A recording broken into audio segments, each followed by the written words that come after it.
भीमसेन मेहता जी, राजीव गांधी पंचायती राज संगठन के प्रदेश अध्यक्ष और पूर्व में प्रत्याशी रहे इंद्री से, बहुत ही मिलनसार स्वभाव के भाई डॉक्टर सुनील कुमार जी, एचपीएससी के मेंबर रहे डॉक्टर राजेश वैद जी, राजेश जी, पूर्व में ब्लॉक के अध्यक्ष रहे नीलोखेड़ी से, चरणजीत जी जो जिन्होंने नामांकन किया है लोकसभा के लिए, भाई बलबीर जी ब्लॉक जिला अध्यक्ष राजीव गांधी पंचायती राज संगठन, और मेरे आदरणीय और बहुत ही सम्मानीय नेता हाल इंद्री के पुराने कांग्रेसी नेता डॉक्टर श्री जगन्नाथ संधू जी, सुनील पुरोचा जी, भाई रोहित चौरान जी, हल्का के यूथ के अध्यक्ष गोल्डी जी, शर्मा साहब व अन्य सभी गणमान्य व्यक्तिगण, आज हम आपके बीच में पहुंचे हैं घर घर कांग्रेस अभियान को लेकर। घर घर कांग्रेस, हर घर कांग्रेस, इसका मकसद आपके बीच पार्टी की नीतियों को पहुंचाना और आपके बीच ये बात रखना कि कांग्रेस ने क्या किया और वो क्या आपके लिए कर सकती है।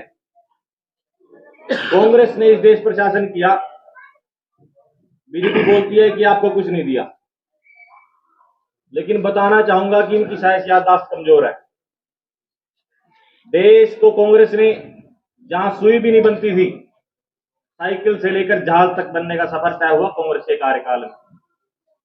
इस कांग्रेस के कार्यकाल में हरित क्रांति, श्वेत क्रांति, गुलाबी क्रांति, अनेकों क्रांतियां आई। हरित क्रांति का मतलब फसल उत्पादन में वृद्धि, श्वेत क्रांति का मतलब दुग्ध उत्पादन में वृद्धि, और गुलाबी क्रांति का मतलब मत्स्य पालन में वृद्धि।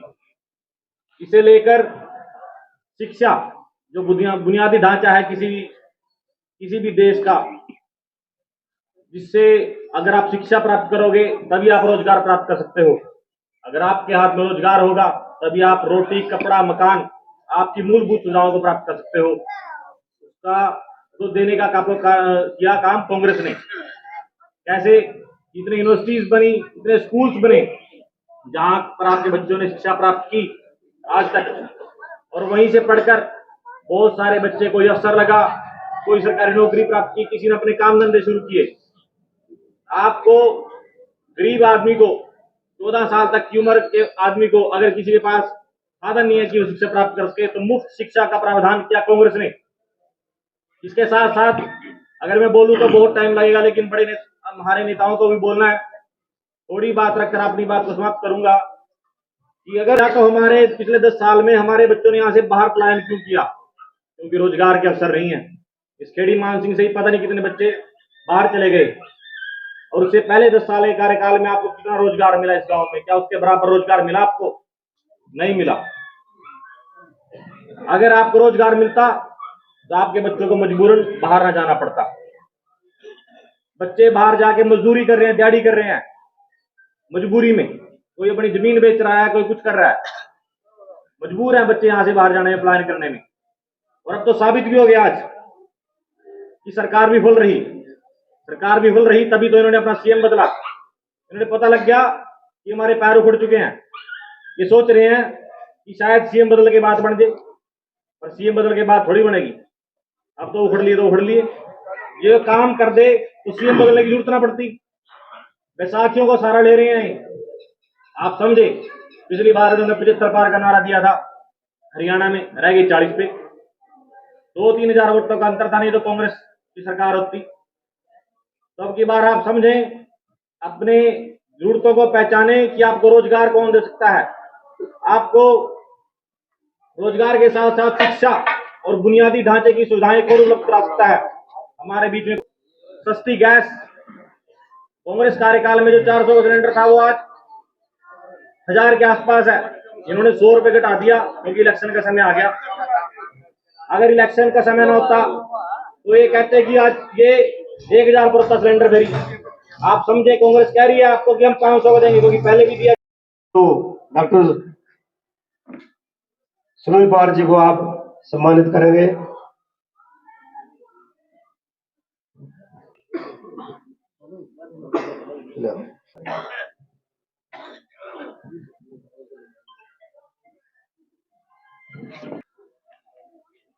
सुरेश राघवन राजेश वैद्य जी को,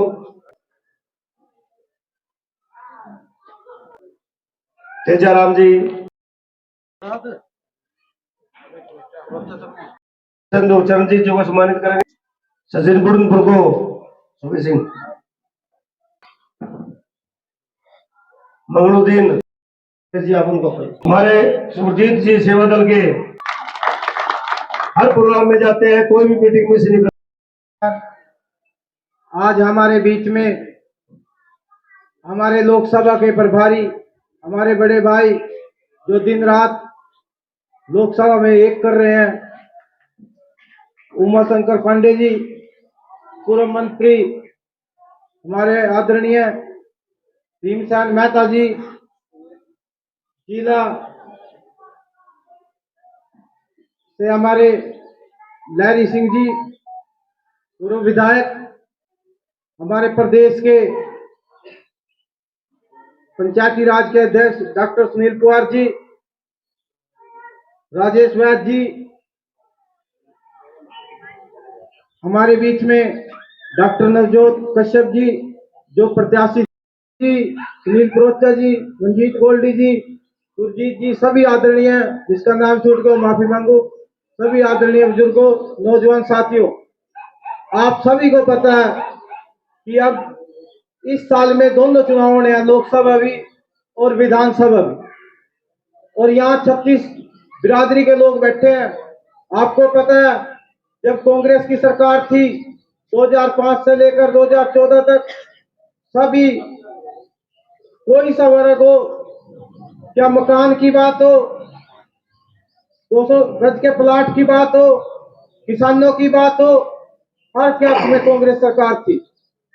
और आज सिर्फ ये बीजेपी सरकार, इसका मतलब है बहुत झूठी पार्टी। इसने सिर्फ क्या किया, जात पात में लोगों को बांटा, धर्म के नाम पर वोट।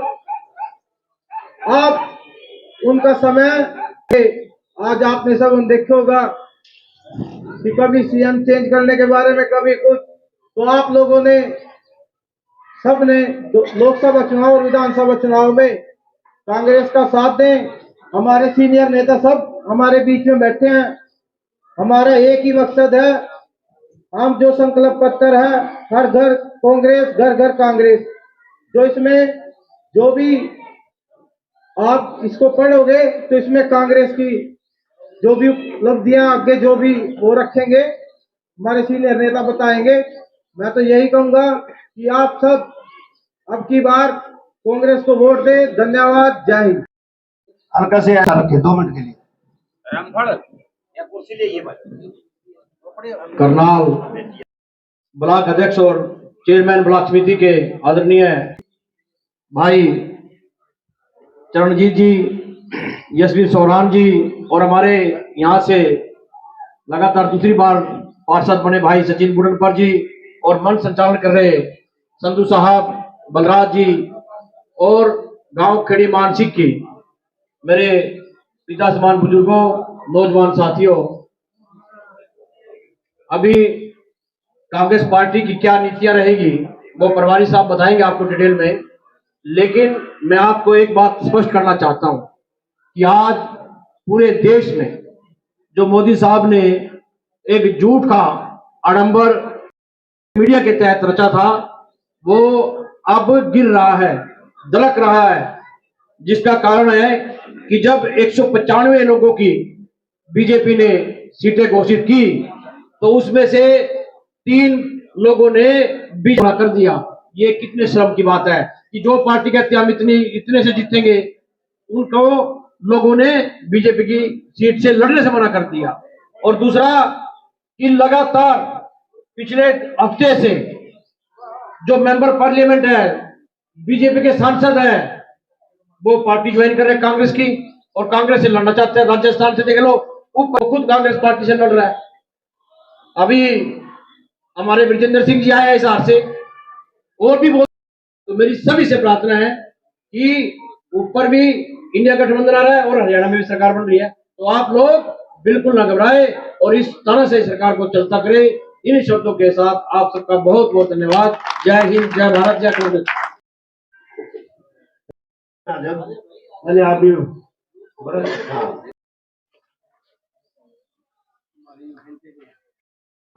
के योग्य मेरे बड़े भाई उमा शंकर पांडे जी और लहरी सिंह जी, पूर्व मंत्री भीम सिंह मेहता जी, मेरे भाई सुनील पवार जी और डॉक्टर नवजोत जी और राजेश वैद जी और राजेश भाई जी और यादविंदर जी और सचिन भाई और मेरे बुजुर्ग और नौजवान साथियों, मैं एक बात कहना चाहता हूं जी।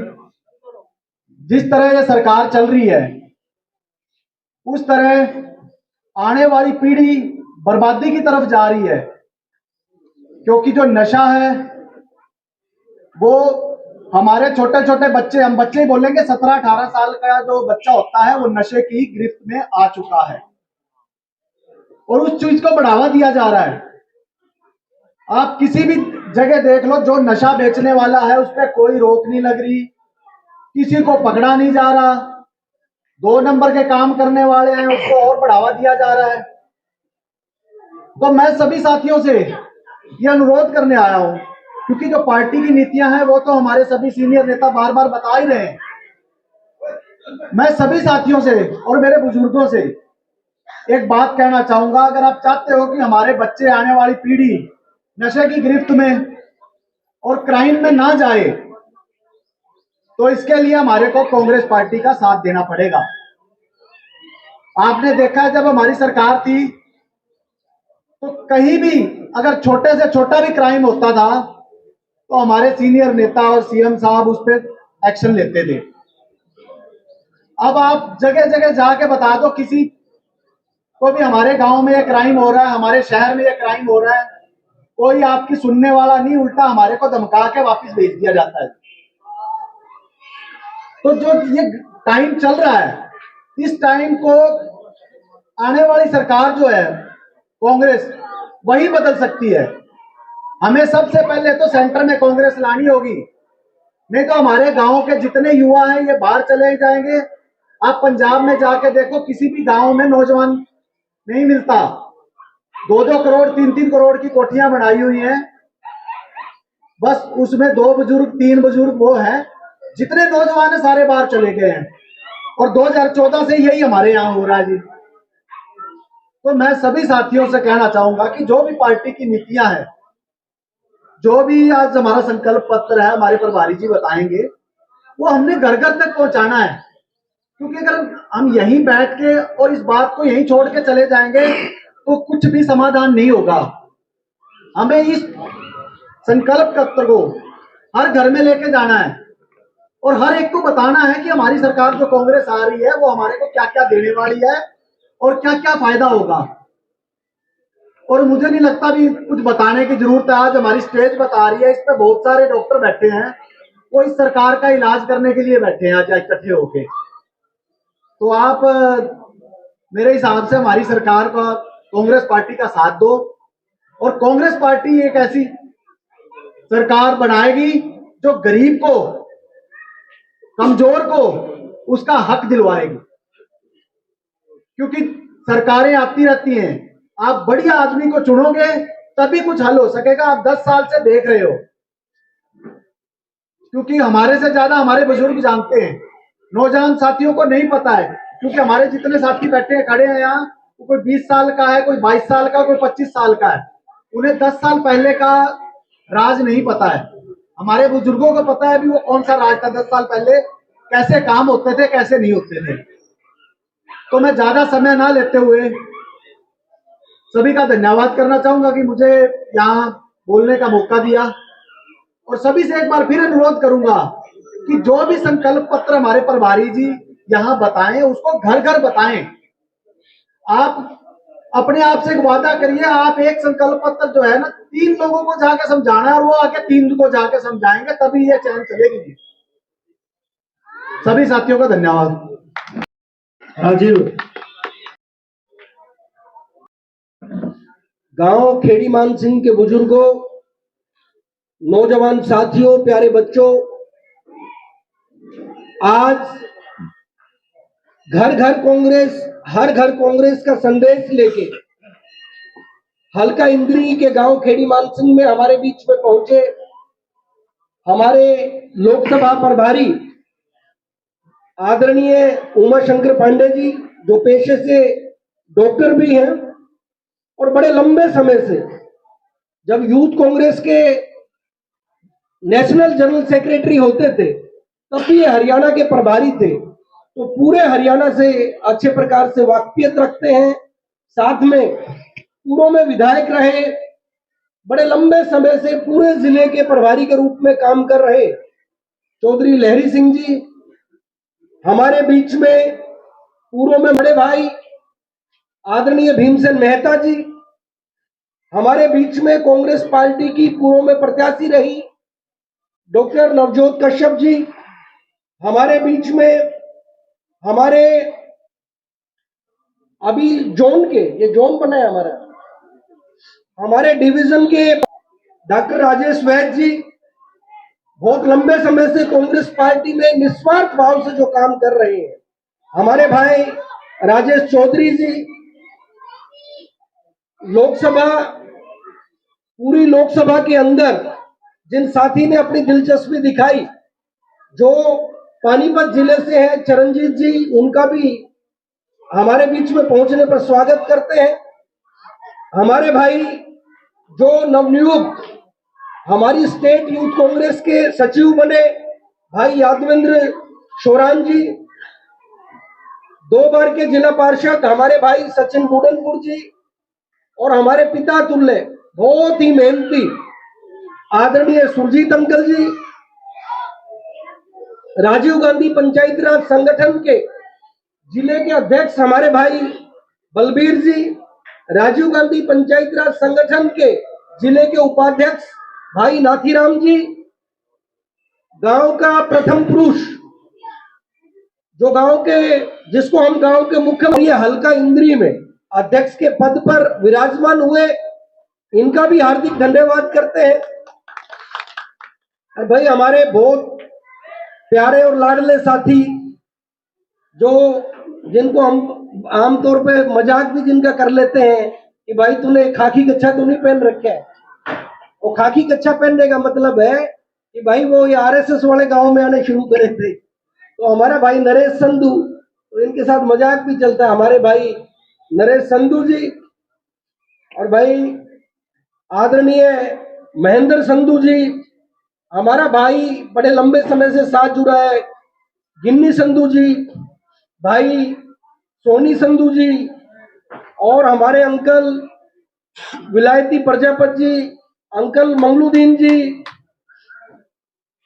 अंकल तेजाराम जोगी जी, बीच में आदरणीय हमारे भाई मंजीत गोल्डी जी, हमारे भाई सुनील परोचा जी, प्रवीण संधू जी। बड़ा लंबा समय हो जाएगा, मैं समाप्त करके और प्रयास करूंगा कि थोड़े शब्दों में, जो आप लोगों को पता है 2024 के अंदर अप्रैल के महीने में लोकसभा का चुनाव इस पूरे देश के अंदर होगा, और लोकसभा चुनाव की तरफ पूरे देश की हर वोटर की नजरें, आप टेलीविजन का बटन मरोड़ते हैं तो टेलीविजन के अंदर सबसे आगे दाढ़ी वाला एक बाबा दिखाई देता है, जो सीधे तौर पे बोलता है मोदी की गारंटी। सुनते होगे, टेलीविजन चलाओगे, रेडियो चलाओगे, रेडियो जो अपनी गाड़ी के अंदर बजता है, और सोशल मीडिया के ऊपर भी जिस भी प्लेटफॉर्म पे देखोगे तो दाढ़ी वाले बाबा की गारंटी आजकल बड़ी मशहूर हुई है। जब हम सबसे कीमती चीज का प्रयोग करते हैं, हमारे पास सबसे बड़ी कीमती चीज कौन सी है? हमारी वोट, उससे कीमती कुछ भी नहीं। लोकतंत्र के अंदर हम अपने मत का प्रयोग करते हैं, सरकारों को चुनते हैं, सरकारें हमारे लिए अपना दायित्व समझ के काम करती है। और सरकारों का काम क्या है? सरकारों के खजाने में जितना भी पैसा होता है वो आपकी और हमारी जेब से गया हुआ टैक्स के रूप में पैसा है। यहां पे कोई साथी बताएगा जो टैक्स पे नहीं करता वो हाथ एक बार खड़ा करके बताए कि भाई मैं टैक्स भरता नहीं हूं। कोई एक साथी, सारे भरते हैं। बहुत बढ़िया बात है, क्योंकि टैक्स जो है कुछ लोग डायरेक्ट भरते हैं और बाकी सारे के सारे लोग दाल, चीनी, चावल, दही, इसके ऊपर तो अभी मोदी जी ने टैक्स लगा दिया। इससे पहले भी कहीं कपड़ा, जूता और दूसरी चीजें। अधिग्रहण कानून के अंदर क्या था कि जब सरकारें किसी किसान की जमीन के ऊपर कुछ उद्योग धंधे शुरू करना चाहे तो किसान के 70% किसानों से पहले प्रस्तावना लेनी पड़ेगी, उनकी मंजूरी लेनी पड़ेगी। 3 गुना उनकी जमीन के दाम देने पड़ेंगे। अगर किसान फिर भी संतुष्ट ना हो तो 3 बार फिर कोर्ट का दरवाजा खड़खड़ा सकता है। और इस कानून को कमजोर करने के लिए 2014 के अंदर जैसे ही भारतीय जनता पार्टी की सरकार बनी, 2016 में इस देश के प्रधानमंत्री ने सबसे पहला काम इस देश की लोकसभा के अंदर एक ऐसा प्रस्ताव लेके गए कि इस भूमि अधिग्रहण कानून को कमजोर किया जाए या इसको खत्म किया जाए। इस देश का किसान बड़ी मजबूती से दिल्ली की सरहद के ऊपर गया, ट्रैक्टर ट्रैलियां लेकर घुसा और दिल्ली की पुलिस ने लाठी, डंडों और पानी की बौछार से उनको वापस हरियाणा और पंजाब के अंदर भेजने का काम किया। लेकिन एक काम जरूर हुआ, उस कानून को ये सरकार तोड़ नहीं पाई। आदरणीय साथियों, एक आंकलन करने की आवश्यकता है कि जब जब कांग्रेस की सरकार इस देश के अंदर बनी, उन्होंने लोकतंत्र को बचाने के लिए काम किया। गरीब व्यक्ति का बच्चा पढ़ाई कर पाए, शिक्षा के मंदिर गांव-गांव के अंदर खुले, तो हर गांव जब सरकारी स्कूलों के अंदर पढ़ने के लिए जाते थे या 36 बिरादरी का तो समझ आ गई कि ये जो सरकार है ये छलावा करती है, ये दिखावा करती है। आज पूरे हरियाणा प्रदेश के अंदर जिस तरीके से इन्होंने ये स्वीकार करते हुए कि देश के हमारे हरियाणा के मुख्यमंत्री खट्टर साहब ने कोई काम नहीं किए तो उनको हटना पड़ा, लेकिन साथ में उन्होंने मुख्यमंत्री के रूप में किसी चेहरे को प्रस्तुत नहीं किया, अपितु जातिवाद का खेल फिर हरियाणा प्रदेश के अंदर करने की सरकार की मंशा है। मैं पिछड़े वर्ग के साथियों से आह्वान करना चाहूंगा कि यह वही सरकार है जिसने पिछड़ों के अधिकारों के ऊपर लात मारते हुए, जहां पर 10 लाख रुपए वो कांग्रेस की सरकार के अंदर उनकी क्रीमी लेयर का चलता था, इन्होंने 6 लाख के ऊपर छोड़ दिया, जिससे आपकी नौकरियों के ऊपर डाका डालने का काम किया। आदरणीय साथियों, 36 बिरादरी के लोगों को आज भारतीय जनता पार्टी की बंटवारा करने वाली शासन प्रणाली के बारे में समझना पड़ेगा। हमें न जात के नाम पे बंटना, न धर्म के नाम पे बंटना, एकजुट होकर इस नकारा सरकार को बाहर का रास्ता दिखाना है। मैं आखिरी एक शब्द के साथ अपनी वाणी को विराम दूंगा। हर गांव के अंदर मैं बताना चाहता हूं कि जब 2 लोगों का झगड़ा हो जाए, 2 लोगों के झगड़े के अंदर गांव में पंचायत हो जाती है। पंचायत के अंदर फिर क्या होता है, सालस पूछते हैं कि भाई एक सालस इसका ले लो, एक इसका ले लो, एक पंचायती आदमी बीच में ले लो जो किसी का भी नहीं है। ऐसा ही होता है ना। और सालस अगर एक पक्ष का हो जाए तो क्या होगा, 2 सालस एक पक्ष के हो गए और एक का, तो क्या होगा, जिसके 2 सालस होंगे वो तो जीत जाएगा। वैसे गलत होगा ना ऐसा। आज इस देश के अंदर 3 महीने पहले 2024 के लोकसभा चुनाव को देखते हुए भारतीय जनता पार्टी ऐसा बिल लेके आई। उन्होंने कहा कि मेरे भाइयों, प्यारे बच्चों और करनाल लोकसभा के प्रभारी श्री उमाशंकर पांडे जी, करनाल के जिले के प्रभारी श्री लहरी सिंह जी, पूर्व में मंत्री रहे और विधायक रहे श्री भीमसेन मेहता जी, राजीव गांधी पंचायती राज संगठन के प्रदेश chairman doctor Sunil Pawar ji, division के प्रभारी श्री राजेश बैठ जी, राजेश चौधरी जी, लोकसभा की मांग करते हुए हमारे भाई श्री चरणजीत जी, यूथ कांग्रेस के प्रदेश के सचिव योगेंद्र शौरान जी, यादवेंद्र शौरान जी, यूथ कांग्रेस के खेड़ी मान सिंह से ही रहे प्रदेश श्री रोहित शेरवानी जी 2 बार के चुनाव लड़ चुके और जिला परिषद में जीत चुके हमारे भाई सचिन बुड्ढनपुर जी और सेवा दल से श्री सुरजीत सिंह जी, बलबीर सिंह जी, नाथीराम जी, मंजीत गोल्डी जी, सुनील श्याम जी, अमरनाथ जी, राजेंद्र संधू जी, करण सिंह जी, सत्तार अली जी, राजपाल जी,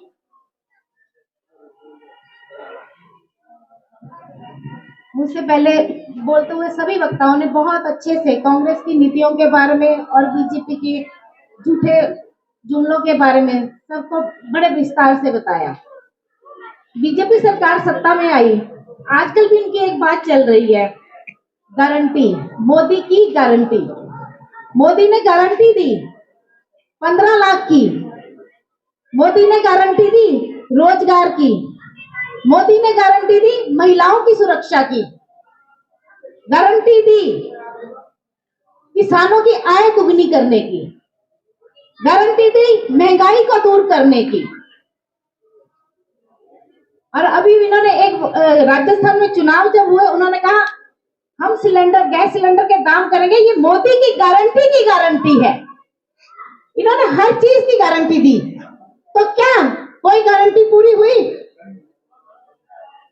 लोगों को रोजगार मिले, महिलाओं को सुरक्षा मिली, या फिर रोजगार मिले, या फिर आपको आप लोगों को, किसानों को आय दुगनी मिली। किसानों के लिए तो इन्होंने इतना अच्छा कर रखा है कि अगर हम आंकड़े देखें तो आंकड़ों से पता चल रहा है कि किसानों की जिस आय को दुगनी करने का इन्होंने वादा किया था, उस आय को तो दुगना ना किया, पर उनके ऊपर जो खर्च है, चाहे वो खाद का खर्च है, चाहे बीज का खर्च है, चाहे बिजली का किसी भी चीज का खर्च है, वो दुगना तिगना पहुंच चुका हुआ है। किसान की आय दुगनी नहीं हुई। किसान की इतनी बुरी हालत हो रही है इस समय की, आंकड़े बता रहे हैं कि हमारे देश का प्रतिदिन 30 किसान सुसाइड कर रहे हैं। प्रतिदिन हमारे देश में 30 किसान सुसाइड कर रहे हैं। जो किसानों की आय दुगनी करने की बात हो रही थी, कहाँ अपने किसान अपनी आय जितनी है उसको भी नहीं संभाल पा रहे और इतने बेचारे मजबूर हो रहे हैं कि उन्हें घर खर्चा ना चलाने की वजह से या अपने कुछ भी कार्य पूरे ना करने की वजह से वो सुसाइड कर रहे हैं। ये किसानों की हालत कर रखी है उन्होंने। और बात चलती है महिलाओं की सुरक्षा की, तो इन्होंने बात की थी कि हम महिलाओं को सुरक्षा देंगे। बड़े बड़े उसमें जब टीवी में इनकी ऐड आती थी कि महिला सुरक्षा के नाम पे जब ये कहते थे महिलाओं की सुरक्षा चाहिए, हाँ चाहिए जी, तो मोदी जी को वोट दीजिए। तो वो मोदी जी कहाँ खड़े हैं जब बिल्किस बानो के साथ अन्याय हो रहा है? वो मोदी जी कहाँ खड़े हैं जब हमारे मणिपुर की बेटियों के साथ अन्याय हो रहा है? वो मोदी जी कहाँ खड़े हैं जब हमारे देश की पहलवान बेटियां जंतर मंतर पे धरना दे रही हैं? जंतर मंतर पे जब हमारे देश की बेटियां धरना दे रही हैं, उस समय हमारे देश के प्रधानमंत्री जी आजादी का अमृत महोत्सव मना रहे हैं। तो संसद में जंतर मंतर से कुछ ही दूर पर वो खड़े हुए भाषण दे रहे हैं कि हमारे देश का लोकतंत्र सबसे बड़ा है। ये लोकतंत्र देश के संस्कारों का लोकतंत्र है, लोगों की विचारधारा का लोकतंत्र है, हमारा अपना लोकतंत्र है।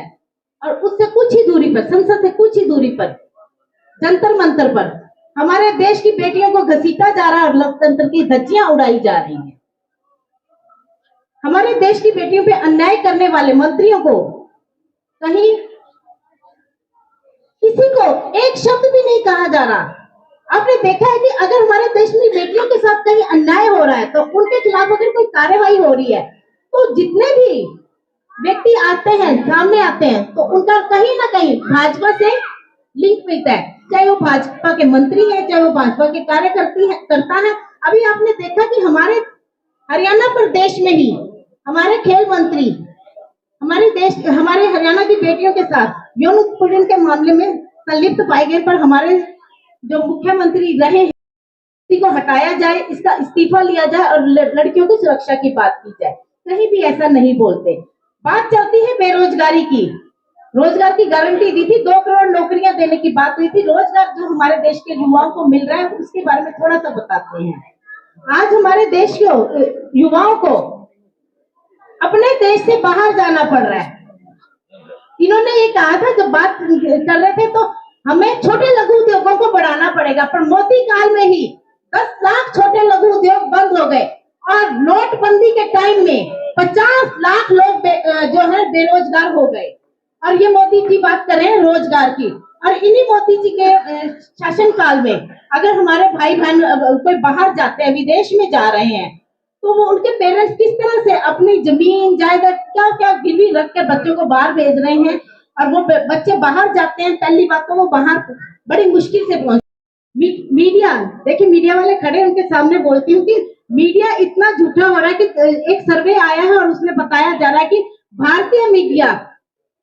भारतीय राष्ट्रीय मीडिया जो है नंबर 1 पर है झूठी खबरें फैलाने में।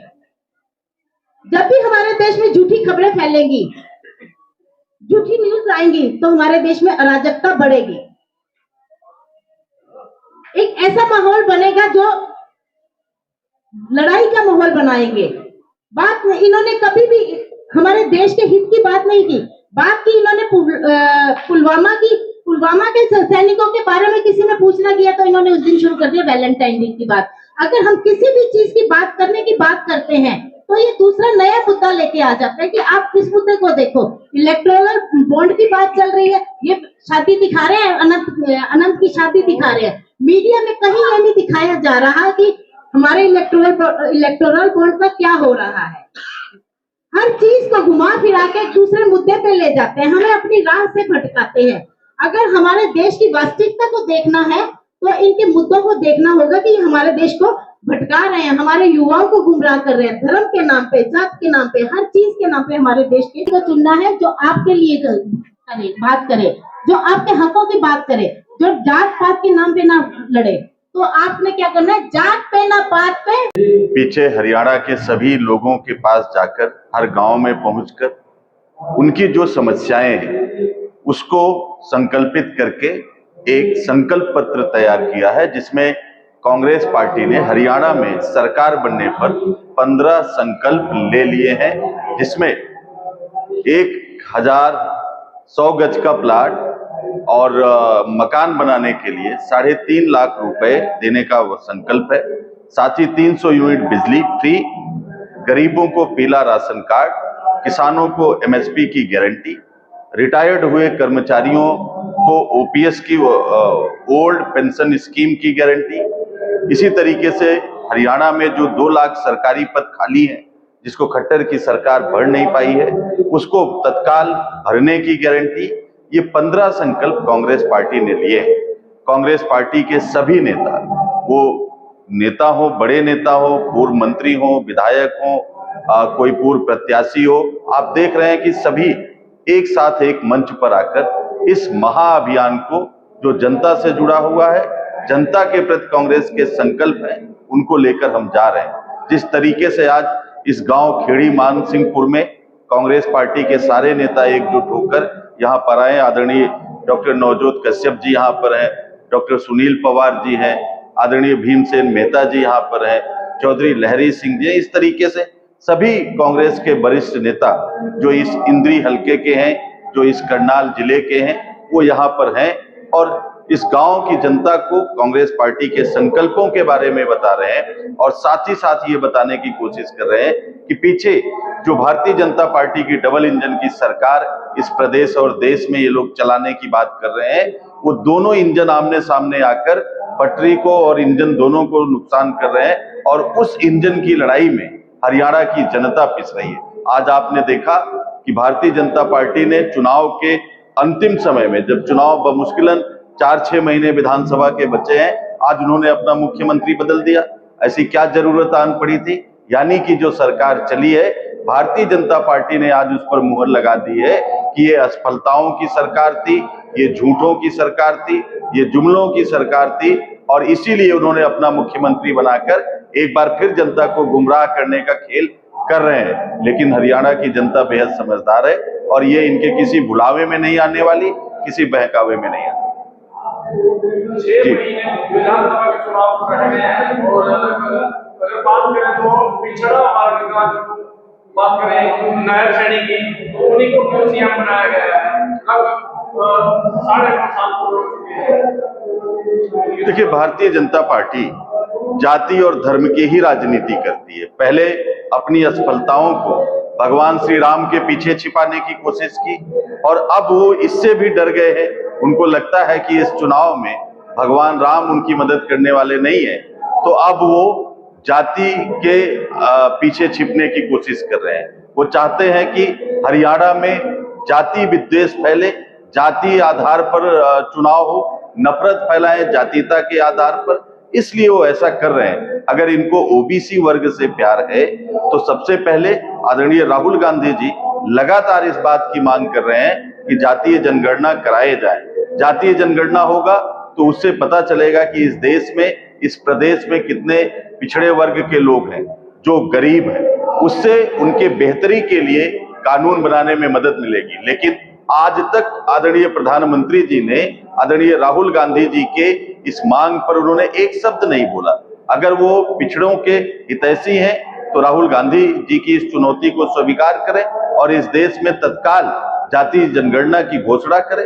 अगर वो पिछड़ों के हितैषी हैं तो अभी उत्तर प्रदेश में 69,000 शिक्षकों की भर्ती हुई, उसमें पिछड़े वर्ग के लोगों का हक मारा गया और पिछड़े वर्ग के छात्र छात्राएं लखनऊ के इको गार्डन में आज भी प्रदर्शन कर रही हैं और योगी जी और मोदी जी उस पर एक भी शब्द बोलने को तैयार नहीं है। ये सरकार ना किसी जाति का फायदा करना चाहती है, ना किसी धर्म का फायदा करना चाहती है।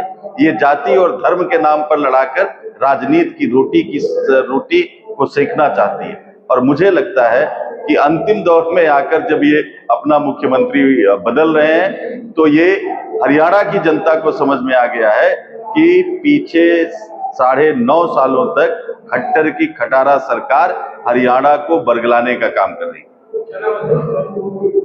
सॉरी, मैं डॉक्टर उमा शंकर पांडे, लोकसभा प्रभारी कर्नाटक। गठबंधन सरकार का समय पूरा नहीं हो पाया और दुष्यंत जी का जो कार्यकाल है वो भी पूरा नहीं हो रहा, जिसके बारे में आप क्या कहना चाहोगे? देखो, एक अग्निवीर अपनी रिटायरमेंट ले गया है। देखो, जिस तरह से इन्होंने कहा ना अग्निवीर की रिटायरमेंट करेंगे, 4.5 साल वो काम करेगा, 6 महीने की ट्रेनिंग देंगे, उसी तरह से इन्होंने इतने समय में एक अग्निवीर को रिटायर कर दिया है। इनको झूठे झांसे दिखाए थे कि हाँ हम तुम्हें बहुत बड़ा पद देंगे, बहुत चीजें देंगे, तो वो इसी तरह से इन्होंने कर दिया। इसको रिटायरमेंट दे दिए पैसे देके कि अब तुम रिटायर हो जाओ। एकदम से सीएम बदलना क्या कारण था? बौखलाई हुई सरकार है। उन्हें पता है कि आने वाले समय में एक कांग्रेस पार्टी अपना वर्चस्व कायम करेगी, तो इसलिए उनको बौखलाए हुए अपने झूठे वादों को देखते हुए कि जिस तरह से कांग्रेस का संकल्प पत्र दिख रहा है उनको, और उनको लग रहा है कि आने वाला समय कांग्रेस पार्टी का समय है, तो ये बौखलाई हुई सरकार एकदम से हेर फेर कर रही है कि शायद लोगों को आकर्षित किया जाए, वोट बैंक को आकर्षित किया, जात पात के नाम पे लोगों को बरगला लिया जाए, जैसे किसी को ताना घेरते वो स्थिति कर रखी है इन्होंने कि शायद हम बीसी वर्ग को अपनी तरफ खींच पाए। ऐसा नहीं होगा। जनता इनके मंसूबों को अच्छे से समझ चुकी है और आने वाला समय कांग्रेस पार्टी का ही है। भारतीय जनता पार्टी को अपने 9.5 साल के कार्यकाल के बारे में पूरे तरीके से पता है।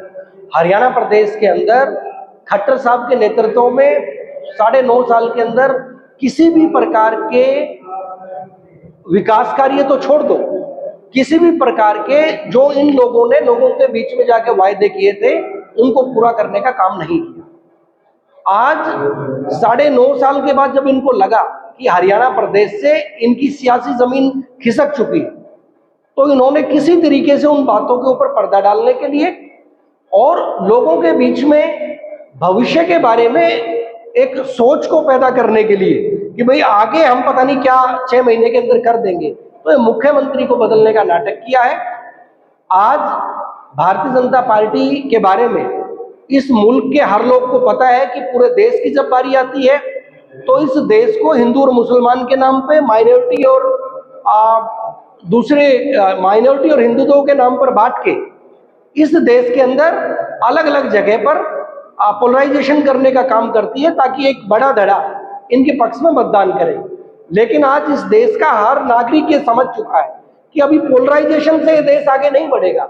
ये देश आगे बढ़ेगा तो राहुल गांधी जी की जो प्रेम की सोच है, जो नफरत के बाजार के अंदर मोहब्बत की दुकान खोलने की बात है, जिसको लेके 4,500 किलोमीटर की पैदल यात्रा पहले राहुल गांधी जी ने की और अब वो बस के द्वारा अलग अलग लोगों के बीच में मोहब्बत का पैगाम लेके, न्याय का पैगाम लेके चल रहे हैं, तो निश्चित तौर पे आने वाला जो समय है वो लोकतंत्र को बचाने के लिए वो कांग्रेस पार्टी का और इंडिया गठबंधन का समय रहेगा। भारतीय जनता पार्टी वो सत्ता से बाहर बैठेगी और लोग जिस तरीके से उनके नकारा कामों से, नकारा मैं इसलिए बोल रहा हूं कि मोदी जी ने अलग अलग समय पे अलग अलग प्रकार की गारंटी दी। जैसे 15 लाख की गारंटी दी, उसमें वो फेल हुए। शिवम की पत्नी को 7 फेरे लेके उन्होंने गारंटी आजीवन उनके साथ जीवन बिताने के लिए, तो उसके अंदर वो फेल हुए। युवाओं को 2 करोड़ रोजगार वो प्रतिवर्ष देने की गारंटी दी, उसमें फेल हुए। और अब जब भी टेलीविजन, सोशल मीडिया के किसी भी प्लेटफॉर्म को उठाओगे तो आपको मोदी जी की गारंटी नाम से एक इश्तिहार दिखाई देता है। तो आज मैं आपके चैनल के मार्फत तमाम आपके दर्शकों से आह्वान करना चाहूंगा कि तमाम गारंटियों के अंदर जब मोदी जी फेल हो चुके हैं तो भविष्य के अंदर उनकी किसी भी गारंटी के ऊपर विश्वास करने की आवश्यकता नहीं है। ये झूठे लोग हैं, झूठ की राजनीति करते हैं। तो इन लोगों को 2024 के चुनाव में भारी बहुमत कांग्रेस के पक्ष में लेके आके ज्यादा से ज्यादा वोटें कांग्रेस को देके भारतीय जनता पार्टी के हर कैंडिडेट को हराने का काम करें, ताकि इस देश का लोकतंत्र, इस देश का संविधान वो जिंदा रहे। देखिए, भारतीय जनता पार्टी सिर्फ षड्यंत्र, ड्रामे और मुद्दों से ध्यान भटकाने का काम करती है। इनकी जितनी भी तालियां बची हैं वो भी सारी की सारी लोग अभी उठा के बाहर फेंक देंगे। जिस प्रकार से दुष्यंत बोलता था कि भाई जमुना पार, फिर इनकी गोद में बैठ गया, इन्होंने कहा 75 पार, ये 41 पे निपट गए। तो इसी तरीके से देश के अंदर अब 400 पार का नारा ये लोग देने का काम कर रहे हैं। देश के अंदर 400 पार देने का मतलब है इस देश के लोकतंत्र संविधान को बदलना। तो इनकी ताले, चाबियां ये सारी की सारी गुम हुई हैं। अब की बार जनता पूरा का पूरा उठा के इनको इस देश के ऐसे हाशिए पर खड़ी करेंगी कि इन लोगों को खुद में आत्मग्लानि होगी कि भैया हमने इस देश में कर क्या दिया। आज मेरे गांव खेड़ीमान सिंह में हर घर कांग्रेस, घर घर कांग्रेस कार्यक्रम था, जिसमें हमारे राजनीतिक गुरु डॉक्टर सुनील कुमार जी की अध्यक्षता में ये कार्यक्रम हुआ।